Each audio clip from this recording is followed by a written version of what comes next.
გურჯაანელი მრევლი ათონის წმინდა მთაზე. მამავაშა სონღულაშვილი მორწმუნეებთან ერთად გურჯაანისა და ველისციხის ეპარქიის მეუფის ლოცვა კურთხევით წმინდა ადგილების მოსალოცად კიდევ ერთხელ იმყოფება. მღვდელმსახურის განმარტებით ათონის წმინდა მთის მოლოცვა დიდი მადლია. დიდება და მადლობა უფალს ჩვენი მოლოცვისთვის. აი ჩვენ დრო გურჯაანის და ველისციხის ეპარქიიდან 2022 წლიდან ჯგუფი მოვდივართ ათონის წმინდა მთაზე, მოვილოცავთ და ყოველ მოსვლაზე, ყოველ ჯერზე გვხვდება უდიდესი მადლი, წყალობა და სასწაული.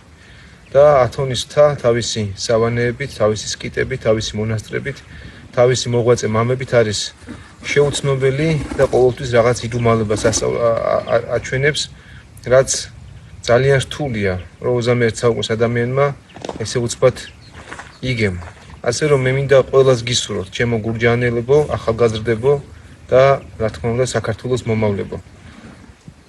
რომ ყველას გისურვოთ და გთხოვოთ, რომ შეძელით და მოილოცეთ, გამონახეთ დრო, საშუალება რომ მოილოცოთ ათონის წმინდა მთა, მონასტრები და ვეცადოთ რომ ჩავწვდეთ მის იდიადეს, ლოცვით განწყობას და მის მადლს და იდუმალებას.